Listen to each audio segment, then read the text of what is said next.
We have started with this chapter, The Summer of the Beautiful White Horse. Okay, and we have seen that there are two cousins. Okay, and they had a desire to ride a horse, right? And the author of the story, okay, when he was telling the story, he told that I was just 9 years old, okay, and his cousin, he brought a horse, a white horse, and they were both went towards the fields to get a ride on this horse, okay. Now the sun was coming up. Not now it's my turn to ride, I say. Now what is there? The sun, it came in the early morning at the dawn time, right? He told that he came in the early morning at 4 o'clock when the sun was about to come up. Okay, the sun was just rising up at that time. So what happened? Now the sun was coming up means now the sun rised up so long. Now it's my turn to ride, I said. Now the author said that now it's my turn. Now I am going to ride. Fine. My cousin Morit got out of the horse. Right, he said. And what did the cousin did? He just got down from the horse and he told the author, okay, right. If you want to ride alone, you ride. Fine.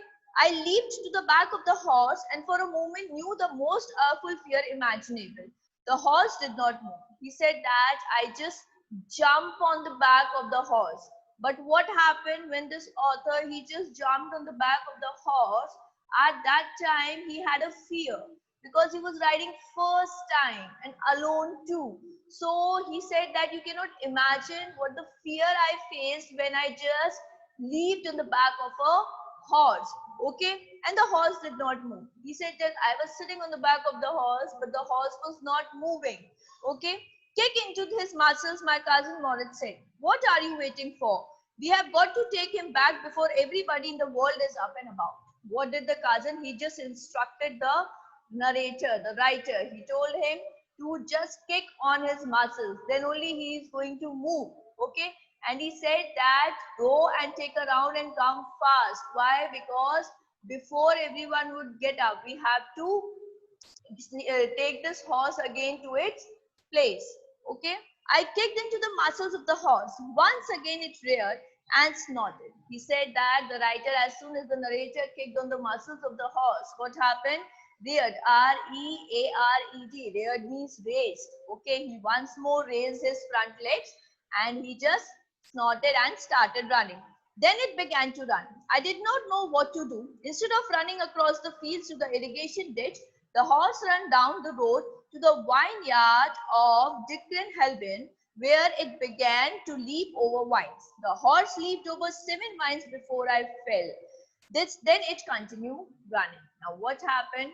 He was riding for the first time. The narrator is riding for the first time, children. Okay, so he was not knowing how to ride a horse. So what happened? As soon as he put kick on his muscles, okay, the horse started running and the narrator don't know what to do.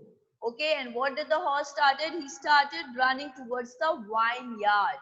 Okay, this is a place, Dikran, Dickren Helbin. Dickren Helbin is a place over there. So he started running towards there, that in spite of going towards the irrigation tank. Okay, and the author don't know what to do because he don't know how to ride a horse. And what did happen? He just fell down from the horse and he just fell down on the ground and horse, he just ran away. Okay, my cousin Morit came running down the road. I'm not worried about you, he shouted. We have got to get that horse. You got this way and I will go, you go this way and I will go this way. If you come upon him, be kindly, I will be near. Now what did he said, this cousin, okay, he was worried about the horse. Okay, so he just came running as he saw that the narrator has fallen down. So this Morit came running and he said that I don't worry that you have fallen down or you got hurt. I'm worried about the horse. And he instructed the narrator that you go this way, I will go this way. Okay, and we will find the horse. And he also instructed him that if you find the horse, be kind to it. Okay, and I will be near. Just give me a call, I will be there for you. I continued down the road and my cousin Morit went across the field towards the irrigation ditch. Now what they were searching the horse. Okay, He went towards the road and the cousin went towards the irrigation ditch. It took him half an hour to find the horse and bring him back. So it took now half an hour. After half an hour, the narrator's cousin, he returned with the horse. Okay, all right, he said, jump on. The whole world is awake now. Now, what did his cousin Moritz said? He said that, chalo, all right, we have found the horse and you just sit on my back. And the problem is what? The problem is that now the whole world is wake up. It means the people just wake up to go on to their work. Okay. What will we do? I said. Now the writer asked that if the world is wake up, now how we are going to hide it?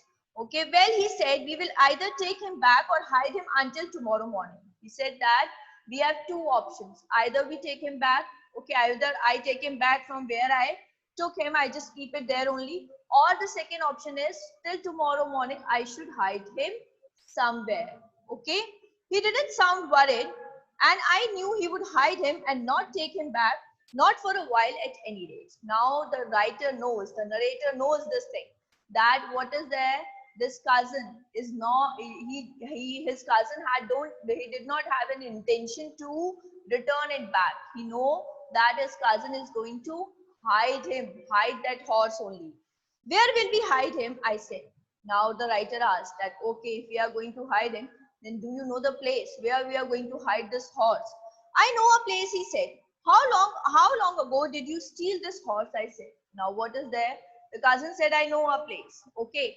So this narrator now he was so eager to know that from where he had stolen this horse. So he asked him again that from how long you have stolen this? Means how long you have stole this horse and it is with you. Okay. It's suddenly drawn on me that he had been taking these early morning rides for some time and had come for me this morning only because he knew how much I loved to ride. Now, DAWNED, dawn means children, appeared. Okay.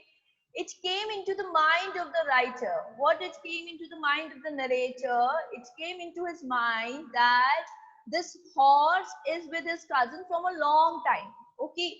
Only today he brought it here to this narrator to take a ride. Means it appeared by the way he was riding, by the way he was behaving with the horse, his cousin Moritz.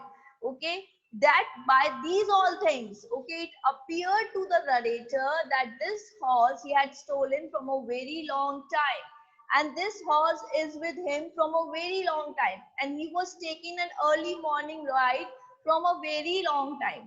Today only he brought this horse to the narrator for a ride. Okay, that's why he asked the question that how long you have stolen this horse. Who said anything about stealing a horse? He said. Now what did the cousin say? He said, who told you that I have stolen the horse? Okay, anyhow, I said, how long did you begin riding early morning? So he changed the question and he said, okay, you just answer me that from how long you are just doing this early morning ride on a horse. Okay, it's how long? Not until this morning, he said. Now he lied. What did the cousin say? He said, not, I have started this morning only. Okay, are you telling the truth? I said. Now the narrator asked, are you telling the truth? Of course not, he said. But if we are found out that what you are to say, I don't want us, both of us, to be liar. All you know is that we started riding this morning. What did he say? He said, no, I'm not telling the truth. And you also know that I'm riding this horse from a long time. But if somebody asked, you are going to say that we had ridden it today only. Okay, you will not open your mouth. He said that you should, if somebody catch us, if somebody came to know that we are riding a horse, you will only say this thing that today only we had a ride on a horse. Okay, so he said that don't tell anyone that I'm riding this horse from a long time. Okay, all right, I said. The writer said, okay, fine. He walked the horse quietly to the barn of the desert vineyard, which at one time had been the pride of the farmer named Fedegian. there were some oats and dry alfas in their barn. Now what is there? He just took the horse into the farm. That farm belonged to a farmer. Okay, the farmer name is Fetvagian, Fetvagian. Okay, so what is there? This farmer, now these fields of these farmers are destroyed. Okay, they become a barren land. So what he did, he took the farmer there. The farmer is also no more. The land is also of no use. So they took the horse there and they hitched the horse on that farmer land. Okay, we began walking home and they both went home. It wasn't easy, he said, to get the horse to behave so nicely. At first, it wanted to run wild, but as I have told you, I have a way with the horse. I can get it to want to do anything I want to do. Now, what did his cousin said? He said that, see, it's not easy to handle a horse. Okay, earlier this horse wants to run away from me, but what happened? Slowly, I just commanded on him, and he said that I already told you that I had a very good knowledge of horses. I can get on its way. So he said that now the horse will do whatever I say. Okay, horse understand me. What did he say? That horse used to understand me now. How do you do it? I said. The writer asked that how do you do all these things? How can a horse understand you? I have an understanding with the horse, he said. He said, don't worry, I have a very nice understanding with the horse. Yes, but what sort of understanding, I said. Now, again, the writer asked that what sort of understanding? Do you learn their language? Do you understand what they want? How do you understand them? I want to know that. Yes, but what sort of understanding, I said. A simple and honest one, he said. He said it is very simple and an honest one. Honest means I am very honest with my horse and my horse is very honest with me. Okay, well, I said, I wish I knew how to reach an understanding like that with a horse. Now, what did the writer say? That I also want to learn that how to understand a horse. Okay, you are still a small boy, he said. When you get to be 13, you know how to do it. Now, what did his cousin said? He said that you are still 13 years old. Oh, sorry, you are still 9 years old. Okay, when you come to 13, okay, when you will be 13 years, at that time you will understand how to handle a horse. Okay, I went home and ate a hearty breakfast. He said that he went home and had his breakfast, the narrator. That afternoon, my uncle Khusru came to our house for a coffee and a cigarette. He sat in the parlor sipping and smoking and remembering the old country. Now, what is there? We have already discussed about this uncle Khusru. Who was he? He was a very crazy fellow. Okay, and he always used to say one line. You remember that line? He always used to say, it's no harm, pay no attention, right, to whatever happens. So this person came to their house for the cigarettes and coffees. Okay, and they were discussing, he was just remembering his old country, okay, about his old place. The another visitor arrived, a farmer named Father Bruno, and an Assyrian who out of the loneliness had learned to speak Armenian. Now what is there? This Assyrian is the children, it's an Asian Mesopotamia kingdom. Okay, this Assyrian, Assyrian is a language. Okay, Assyrian is a language and Assyria is a old Asian Mesopotamia kingdom. Okay, but after that it is came to known as Assyria. Okay, so he said that this John Brevo, he was a farmer and he was what he also came to this writer's house and he was a lonely person, so he also learned their language. Okay, my brother brought the lovely visitors coffee and tobacco and he rolled a cigarette and sipped and smoked, and then at last, sighing sadly, he said, my white horse which was stolen last month is still gone. I cannot understand it. Now what is there? This person, okay, this farmer John Beo, when he came to their house, what happened?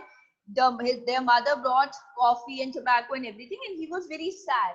And very sadly, he told that I had a white horse, and that white horse was missing from last 1 month. Okay, so it means the white horse on which these both children are riding.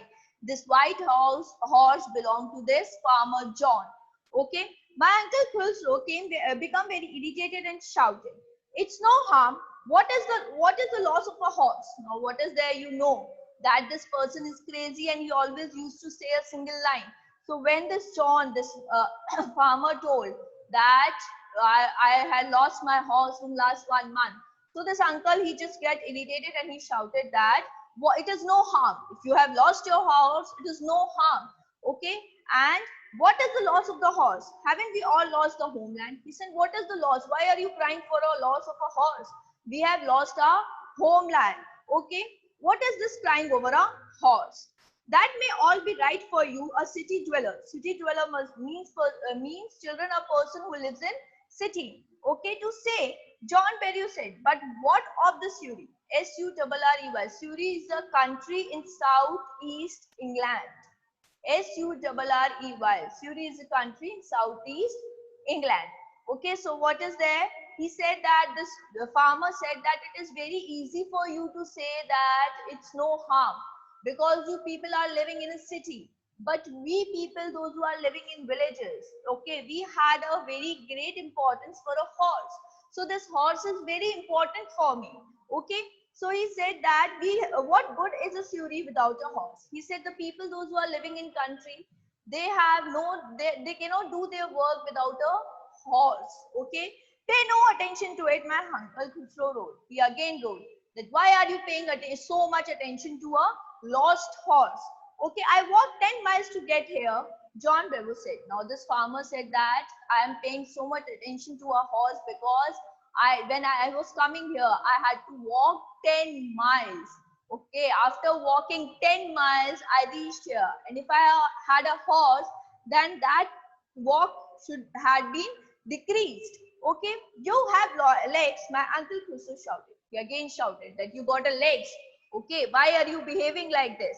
My left leg pains me, the farmer said. Farmer said that, sir, I have a leg, but my left leg had a pain.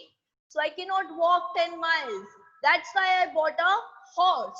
Okay, pay no attention to it, my uncle Khusro. He again wrote that don't pay attention to it.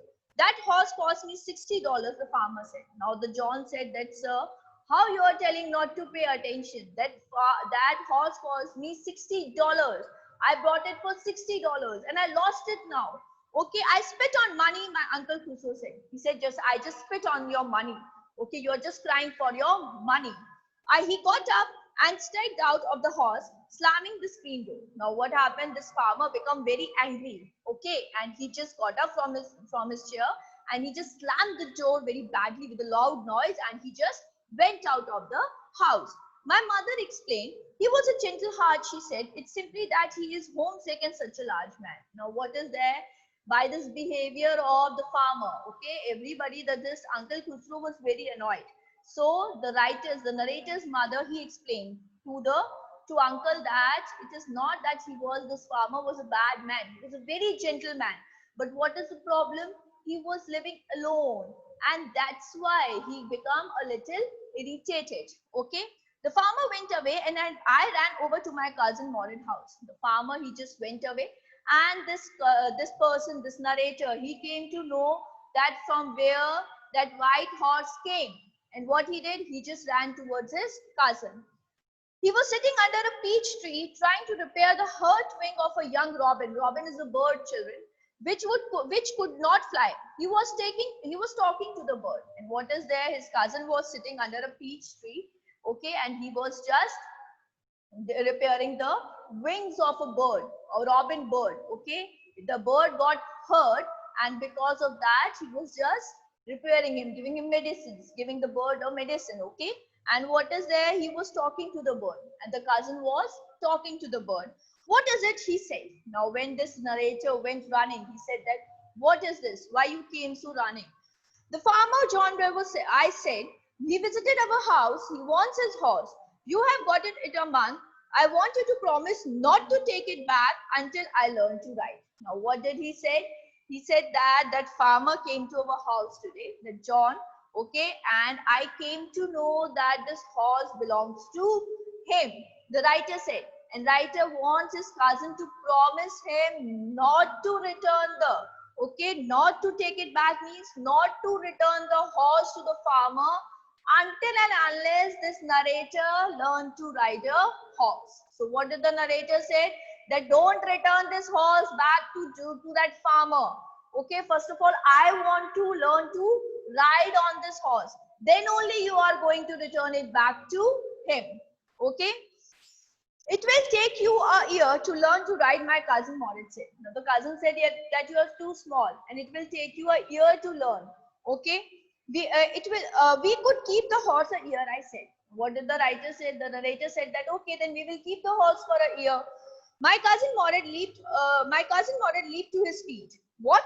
He wrote. And what he said, he just stand on his feet and he said, what? What are you saying? That we have to keep this horse for a year? Are you inviting a member of the Gargan family to steal? The horse must go back to its true owner. Now, what did the cousin say? That you are encouraging me to steal. And for a year, he said, no, no, no, I'm going to return this horse back to the owner. When? I said. Now the writer asked that when you are going to return. In 6 months at the latest, he said. He said that within 6 months I'm going to return it.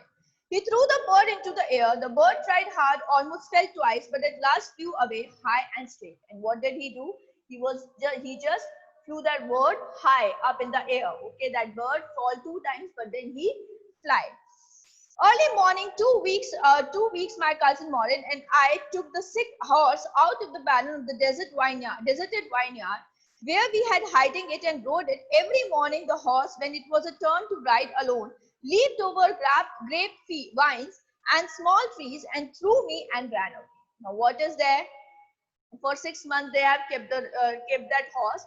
And what did this? Every early morning, they both used to get up and they both used to go and take that horse from that deserted vineyard and then go for a ride. But whenever the narrator wants to ride that horse alone, the same thing happened. Okay, what did the horse do? He just throw him down. Okay, so every day these things are happening. Fine. Nevertheless, I hoped in your time to learn to ride the way my cousin Moritz do. And what happened? Slowly, slowly, the narrator also started learning to ride. Okay, he just learned how to ride a horse just like his cousin used to do. One morning on the way to the Fetishin deserted vineyard, we ran into farmer John Byrne, who was on his way to the town. One day what happened? After the ride, they were just going back to that vineyard to hide that horse over there, and they just encountered whom? This farmer John, whose horse was with them. Okay, let me do the talking, my cousin Moritz said. I have a way with the farmers. Now, what did his cousin say? That you just don't say anything. Let me talk to this farmer, because now what? They had their stolen horse in front of them, and that farmer was standing in front of them. So they have to speak to them something, okay? So that's why. Good morning, John Bevan, my cousin Moritz said to the farmer. Now, the cousin said that good morning. He wished good morning to the farmer. The farmer studied the horse eagerly. Now, what is this? The farmer, he was just looking at the horse very eagerly. Good morning, son of my friends, he said. What is the name of your horse? Now, what did he say? That good morning. And he just directly asked that, what is the name of your horse? My heart, my cousin Moritz said in a manner. Now, he said in this language that the name of my horse is my heart. A lovely name, John Bevan said, for a lovely horse. I could swear it is the horse that was stolen from me many weeks ago. May I look into its mouth? Now, what did this say? This person, this farmer, he just identified his horse and he said that I can swear that this is my horse which is stolen a few months ago. So he said that, can I look into its mouth? Okay, of course, Moritz said. He said, of course, you can look into its mouth. Okay, the farmer looked into the mouth of the horse. Tooth for tooth, he said, I swear it is my horse if I did not know your parents. Now, what did he say? This farmer, he just looked into the mouth of the horse, and by looking at its tooth, he said that this is my horse and I can swear on it. But what is there? I know your parents. It means their family is known for its honesty. Their family is known that they are never going to steal anything. So he said that I know your parents, I know your family. And because of that, I can say that this horse, I can swear that this is my horse. But because I know your family, that's why I could not believe that you have stolen my horse. Okay. The fame of your family for honesty is well known to me. Yet the horse is a twin of my horse. A suspicious man could believe his eyes instead of his heart. Good day, my young friends. Now, what did the farmer say? That I know your family is very honest and they cannot steal anybody's horse. He said that if I was a suspicious person, so might be I have a doubt that this horse is mine. But I used to think of from my heart. And from my heart, I know that your family is very honest. So you will not do anything like this. So what he said, what he came to a conclusion, this farmer, he said that might be this horse is a twin brother of my horse. Okay, that's why it is looking similar to my horse. Okay. Good day, John Bravo, my cousin Moritz said. He said that they said good day and they both went on their ways. Early the following morning, we took the horse of John Bravo's vineyard and put it into the bed. Now, what did they do the next morning? They just very early morning, they took that horse again to that farmer's barn and they just put the horse over there. The dogs followed us around without making a noise. Now, early morning when they went there were dogs. So that dogs, they just followed them, but they did not bark. The dogs, I whispered to my cousin Moritz, I thought they would bark. Now, what did the author say? That I thought these dogs, when they are going to see us, they are going to bark. They would go, they would at somebody else. He said, I have the way with the dogs. What did he say? No, they are not going to bark. Why? Because I can also understand, I can also handle the dogs. Okay, my cousin Moritz put his arms around the horse, pressed his nose into the horse nose, patted it, and then we went away. Now, what did he do? He very affectionately, he just patted the horse, put his nose with his nose, and then they both went away from there. That afternoon, John Barrow came to the horse in its fury, in his fury, and showed my mother the horse that he had been stolen and returned. Now, what happened? On that afternoon only, that farmer, that John came to their house and on that horse only and showed the author's mother, the narrator's mother, that horse which was stolen. I do not know what to think, he said. The horse is stronger than ever, better tempered too. I thank God. My uncle Khusro was in a parlor, become irritated and shouted, Quiet! Man, quiet! Your horse has been returned. Pay no attention to it. Now, what is there? What did this farmer told to the narrator's mother? He told that I don't know what to think and what not. But the thing is this, my horse has become more stronger and a good tempered now. Earlier, my horse was very short tempered. Now it become a good tempered. He said that I don't know how these changes came into my horse. Okay, and his uncle was sitting there in the parlor. He just heard all these things and he shouted from inside that now at least don't pay attention to all these things. Your horse has come back. Okay, children. So this is your chapter. Fine. Tomorrow we are going to start with the second chapter. Okay. Wait, children, let me take your attendance.